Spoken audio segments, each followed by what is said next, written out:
Hai semuanya, selamat datang di channel YouTube Garuda IDN. Berikut ini kami akan membagikan kumpulan berita timnas terbaru nih, diantaranya sebagai berikut.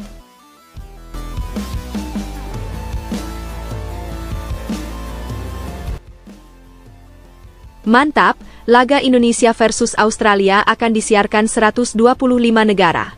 Serta timnas juga ketiban rejeki nomplok, Prabowo siapkan bonus besar buat pemain timnas.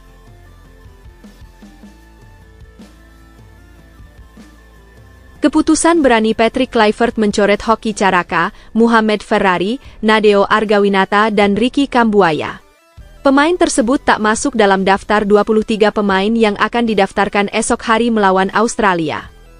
Patrick menggantikannya dengan Dean James dan Joe Pelupesi, yang merupakan pemain naturalisasi terbaru. Yes, media Malaysia akui timnas Indonesia kini jadi yang terbaik di Asia Tenggara.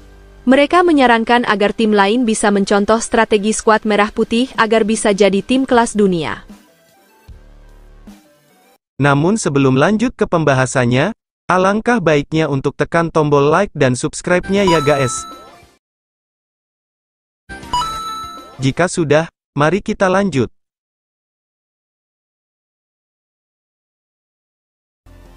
Mantap, laga Indonesia versus Australia akan disiarkan 125 negara.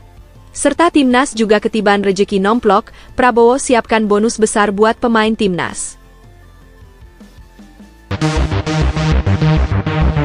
Timnas Indonesia akan kembali beraksi dalam pertandingan melawan Australia yang diprediksi akan menjadi tontonan besar di berbagai penjuru dunia. Menariknya, laga ini akan disiarkan oleh stasiun televisi dari 125 negara, sebuah peningkatan signifikan dibandingkan pertandingan sebelumnya melawan Arab Saudi yang tayang di 95 negara. Lonjakan jumlah negara yang menayangkan pertandingan Indonesia bukanlah kebetulan. Dalam beberapa waktu terakhir, timnas Garuda telah menjadi pusat perhatian dunia, bahkan sempat mengungguli Arab Saudi dalam tren global. Prestasi ini tak lepas dari perkembangan pesat sepak bola Indonesia, termasuk kehadiran pemain-pemain naturalisasi, serta performa luar biasa di berbagai kompetisi. Keberhasilan ini tentu membawa keuntungan besar bagi PSSI, terutama dalam aspek penjualan hak siar. Jika melihat pengalaman tahun lalu saat Indonesia berhadapan dengan Argentina, di mana keuntungan dari hak siar mencapai kisaran 800 miliar hingga 1 triliun rupiah, bukan tidak mungkin angka serupa akan kembali diraih dalam laga kontra Australia. Semakin luas jangkauan siaran, semakin besar pula potensi pemasukan yang bisa didapatkan. Momentum ini menunjukkan bahwa Indonesia bukan lagi sekadar tim penggembira di level internasional, melainkan kekuatan baru yang menarik perhatian dunia. Dengan semakin banyaknya negara yang menayangkan pertandingan timnas, citra sepak bola Indonesia pun semakin terangkat. Hal ini juga bisa berdampak positif bagi perkembangan kompetisi domestik dan daya tarik Liga Indonesia di mata dunia. Jika tren ini terus berlanjut, bukan tidak mungkin dalam waktu dekat, Indonesia akan menjadi salah satu pusat perhatian utama sepak bola Asia dan bahkan dunia. Laga melawan Australia kali ini bukan hanya soal meraih kemenangan, tetapi juga memperkuat posisi Indonesia sebagai tim yang semakin diperhitungkan di pentas internasional. Jelang laga krusial melawan Australia, Menteri Pertahanan sekaligus Ketua Umum PSSI, Prabowo Subianto, dikabarkan telah menyiapkan bonus bernilai fantastis bagi para pemain timnas Indonesia. Jika skuad Garuda mampu mengalahkan Australia, mereka akan diganjar hadiah berupa uang tunai yang mencapai puluhan miliar rupiah. Bonus besar ini diberikan sebagai bentuk apresiasi atas perjuangan para pemain yang bertanding di negeri kanguru, sekaligus menjadi motivasi tambahan agar tampil habis-habisan di lapangan. Dukungan Prabowo terhadap sepak bola Indonesia tidak berhenti di situ. Sejumlah laporan menyebutkan bahwa ia juga tengah merancang program ambisius untuk memperkuat timnas di masa depan. Salah satu langkah strategis yang akan dilakukan adalah membentuk tim pencari bakat berskala global. Tim ini akan ditugaskan menyusuri berbagai belahan dunia guna menemukan pemain-pemain berbakat yang memiliki garis keturunan Indonesia. Rencana ini muncul sebagai respons terhadap realitas bahwa pemain lokal masih kesulitan bersaing di level Asia, apalagi dunia. Meski talenta dalam negeri terus berkembang, gap kualitas dengan tim-tim papan atas masih terlihat jelas. Oleh karena itu, dengan mendatangkan pemain keturunan yang telah terasah di kompetisi luar negeri, Indonesia bisa memperkuat timnya lebih cepat dan efektif. Tim scouting ini nantinya tidak hanya mencari pemain di liga-liga Eropa, tetapi juga di berbagai negara lain yang memiliki komunitas diaspora Indonesia. Pemain-pemain yang ditemukan akan dipantau secara ketat, lalu dipersiapkan untuk memperkuat timnas di berbagai ajang internasional. Jika langkah ini berjalan sesuai rencana, bukan tidak mungkin dalam beberapa tahun ke depan, Indonesia akan memiliki skuad yang lebih kompetitif. Keputusan berani Patrick Kluivert mencoret Hoki Caraka, Muhammad Ferrari, Nadeo Argawinata dan Ricky Kambuaya. Pemain tersebut tak masuk dalam daftar 23 pemain yang akan didaftarkan esok hari melawan Australia.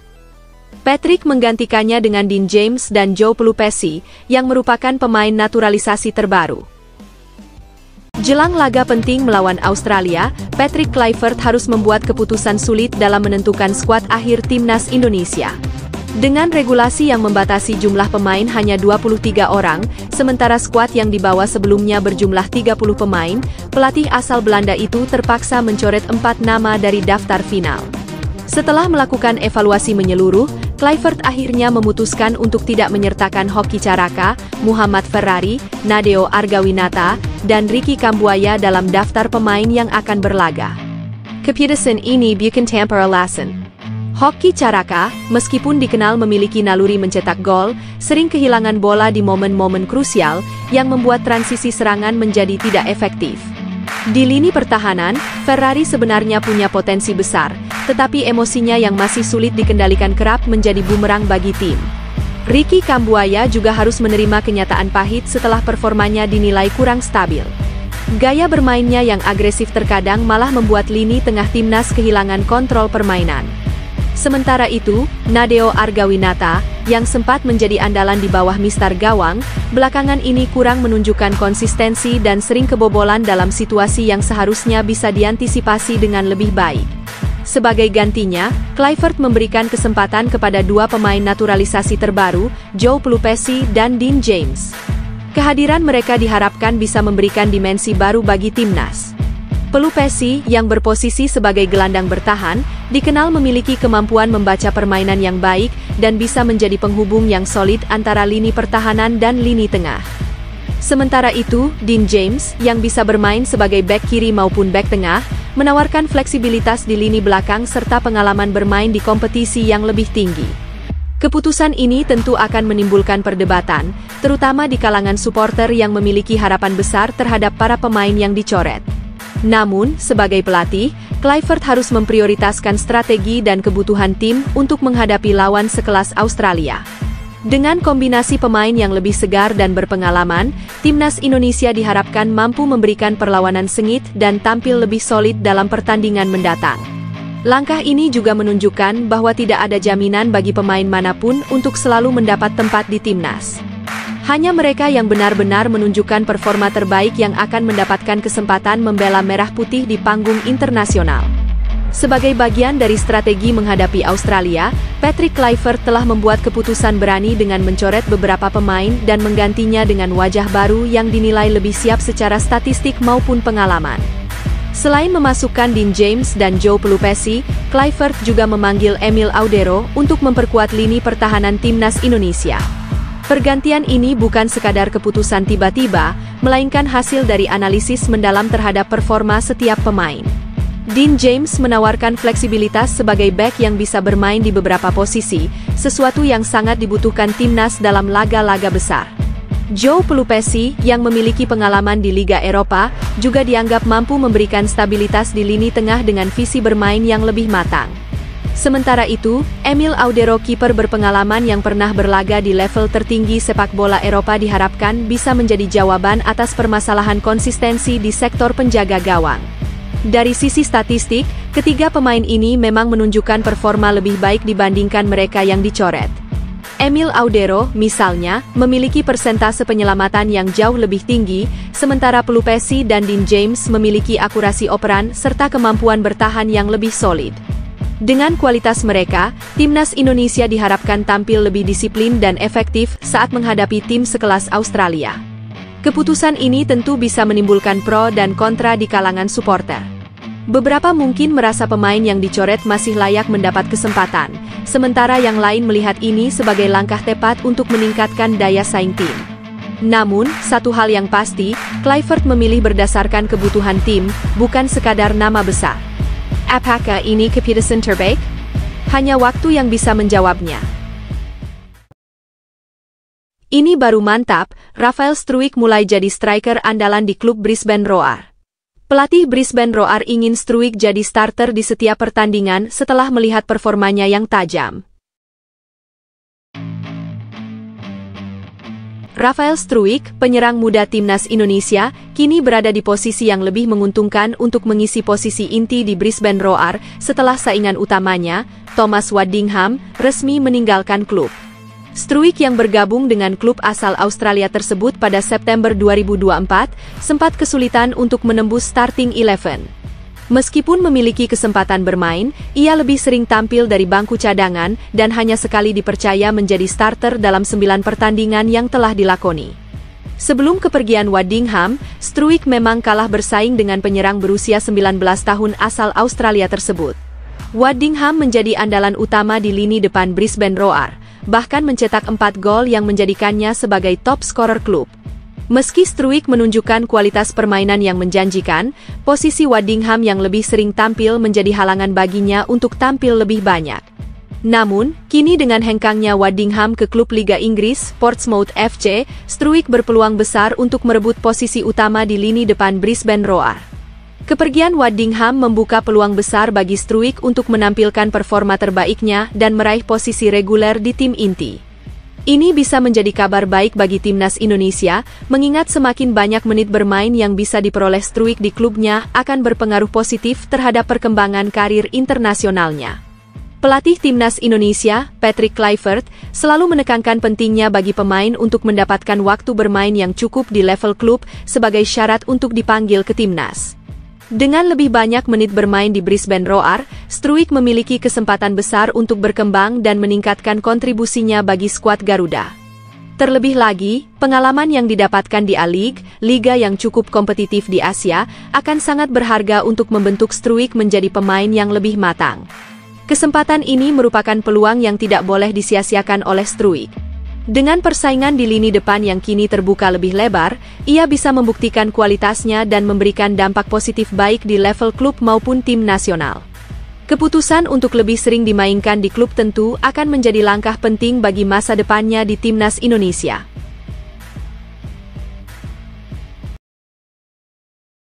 Ngeri, Greg Nwokolo ungkap bahayanya pecat Shin Tae-yong saat timnas Indonesia sedang hadapi kualifikasi Piala Dunia. Di sisi lain, dia bersyukur PSSI memilih Patrick Kluivert sebagai penggantinya.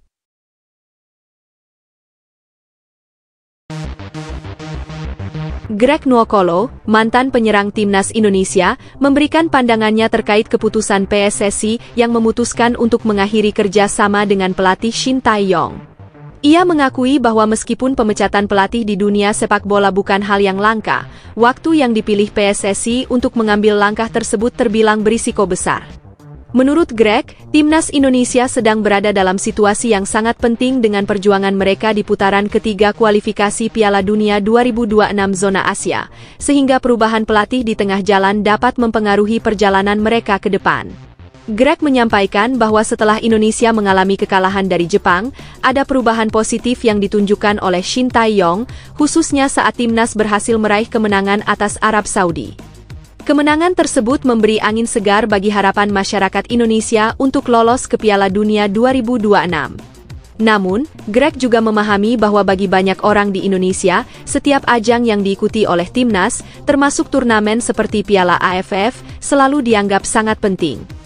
Keputusan PSSI untuk mengganti pelatih dalam waktu yang cukup dekat dengan pertandingan-pertandingan besar, seperti laga melawan Australia dan Bahrain dalam kualifikasi, tentu saja berisiko besar, mengingat waktu yang tersisa sangat terbatas. Sebagai mantan pemain yang pernah membela timnas Indonesia, Greg mengerti betul bahwa keputusan untuk memecat Shin Tae-yong bukanlah hal yang mudah. Ia yakin PSSI pasti telah melakukan diskusi yang sangat mendalam sebelum mengambil keputusan tersebut, meskipun tetap ada risiko besar yang harus dihadapi. Dalam pandangannya, meski ada pro dan kontra yang mengiringi keputusan ini, yang terpenting adalah bagaimana timnas Indonesia dapat terus berkembang dan mengatasi tantangan yang ada. Greg berharap bahwa perubahan ini akan membawa dampak positif bagi sepak bola Indonesia.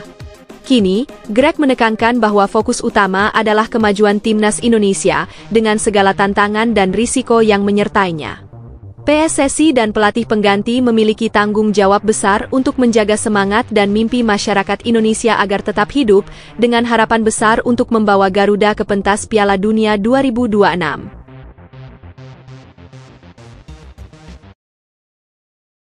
Yes, media Malaysia akui timnas Indonesia kini jadi yang terbaik di Asia Tenggara. Mereka menyarankan agar tim lain bisa mencontoh strategi skuad merah putih agar bisa jadi tim kelas dunia. Media Malaysia, Stadium Astro, baru-baru ini menyatakan bahwa timnas Indonesia kini menjadi tim terbaik di Asia Tenggara. Hal ini tidak lepas dari perkembangan pesat yang ditunjukkan oleh skuad Garuda sepanjang tahun 2024. Menurut media tersebut, Indonesia telah memperlihatkan kemajuan signifikan di hampir semua level usia, dari tim senior hingga kelompok umur lainnya, yang semakin menunjukkan kualitas permainan yang semakin matang. Salah satu pencapaian terbesar yang diakui adalah keberhasilan timnas Indonesia lolos ke putaran ketiga kualifikasi Piala Dunia 2026 zona Asia.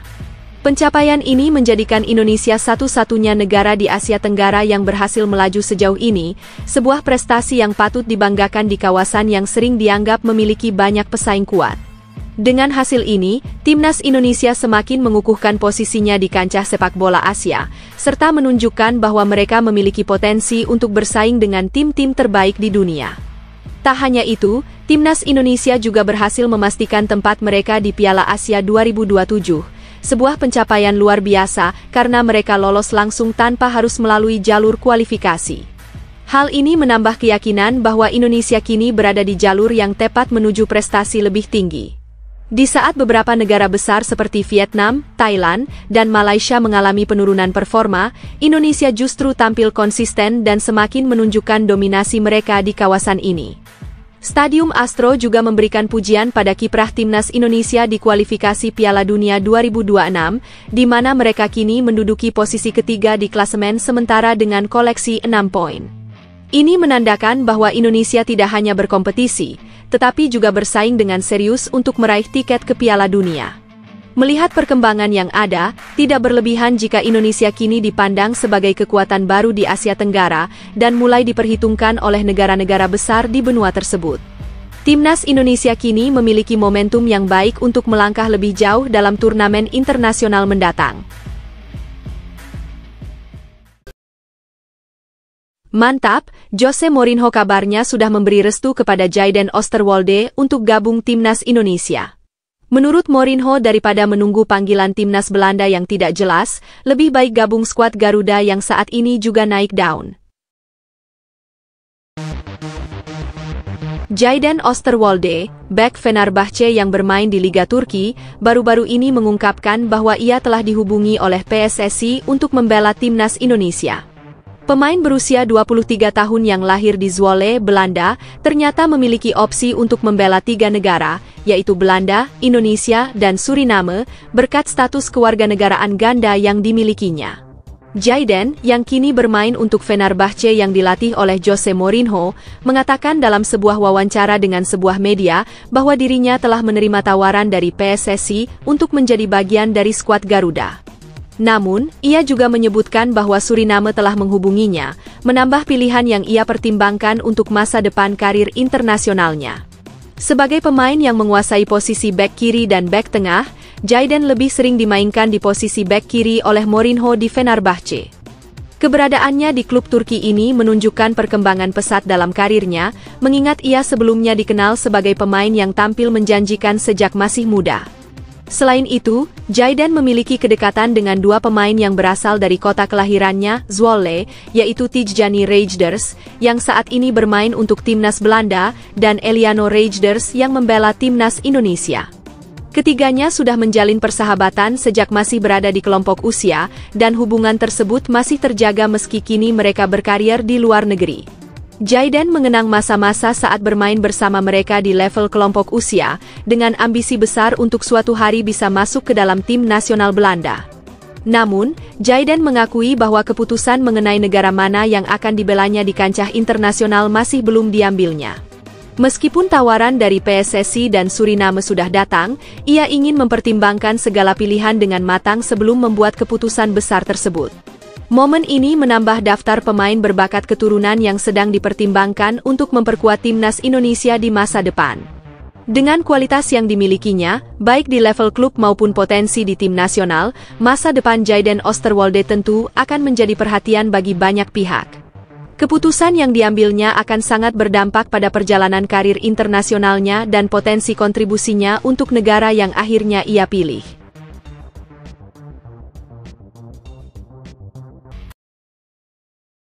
Tak ambil pusing, Iqbal Gwijangge tak masalah ketika tak dipanggil untuk Piala AFF 2024.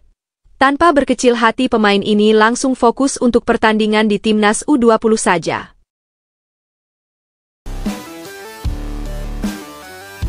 Iqbal Gwijangge, pemain Barito Putra, akhirnya memberikan tanggapan terkait tidak dipanggilnya ia oleh pelatih Timnas Indonesia, Shin Tae-yong, untuk Piala AFF 2024. Meskipun namanya sempat tercantum dalam pengumuman awal klub, ia tidak termasuk dalam daftar final 33 pemain yang dipanggil pelatih asal Korea Selatan itu. Meskipun hal ini bisa dianggap mengecewakan bagi banyak pemain, Iqbal menunjukkan sikap yang sangat bijaksana dan profesional mengenai keputusan tersebut. Dalam kesempatan tersebut, usai pertandingan melawan Persis Solo yang berakhir imbang 0-0 di Stadion Manahan pada 3 Desember 2024, Iqbal mengungkapkan bahwa ia tidak merasa kecewa atau marah atas keputusan tersebut. Sebaliknya, ia justru menghargai keputusan pelatih dan menganggapnya sebagai kesempatan untuk lebih fokus pada persiapan Timnas Muda Indonesia, khususnya Timnas U20 yang dipersiapkan untuk Piala Asia U20 2025. Iqbal menilai ini sebagai momen yang baik bagi dirinya untuk memberi perhatian penuh pada kompetisi tersebut, mengingat Indonesia telah berhasil lolos ke putaran final Piala Asia U20 dengan menjadi juara grup di babak kualifikasi. Pemain yang bermain untuk Barito Putra di Liga 1 ini juga menambahkan bahwa ia merasa bangga dengan pencapaian timnya meski ada perubahan besar dalam jajaran pelatih setelah Frans Sinatra Huae menggantikan Rahmat Darmawan. Ia tetap bersemangat dan berfokus pada pekerjaan rumah tim, termasuk menjaga konsentrasi dan meningkatkan kualitas permainan bersama Barito Putra yang sedang berjuang keluar dari zona degradasi di klasemen Liga 1. Dengan koleksi 10 poin dari 12 laga, Barito Putra masih harus berjuang keras agar tidak terjerembab lebih dalam ke zona merah, mengingat mereka hanya unggul 2 poin dari Persis Solo yang ada di posisi ke-18. Pada pertandingan berikutnya, Barito Putra akan menjamu PSBS Biak di Stadion Sultan Agung, Bantul, pada 8 Desember 2024, dan Iqbal berharap timnya bisa meraih kemenangan untuk memperbaiki posisi di klasemen. Sikap Iqbal yang tenang dan fokus pada perkembangan dirinya serta tim, meskipun tak dipanggil untuk Piala AFF, patut diapresiasi karena menunjukkan kematangan dalam menghadapi tekanan dan ketidakpastian dalam dunia sepak bola. Ini juga menunjukkan bahwa ia tetap memprioritaskan tugasnya di level klub dan timnas muda sebagai bagian dari perjalanan karirnya ke depan. Ngeri, Greg Nwokolo ungkap bahayanya pecat Shin Tae-yong saat timnas Indonesia sedang hadapi kualifikasi Piala Dunia. Di sisi lain, dia bersyukur PSSI memilih Patrick Kluivert sebagai penggantinya. Ngeri, Greg Nwokolo ungkap bahayanya pecat Shin Tae-yong saat timnas Indonesia sedang hadapi kualifikasi Piala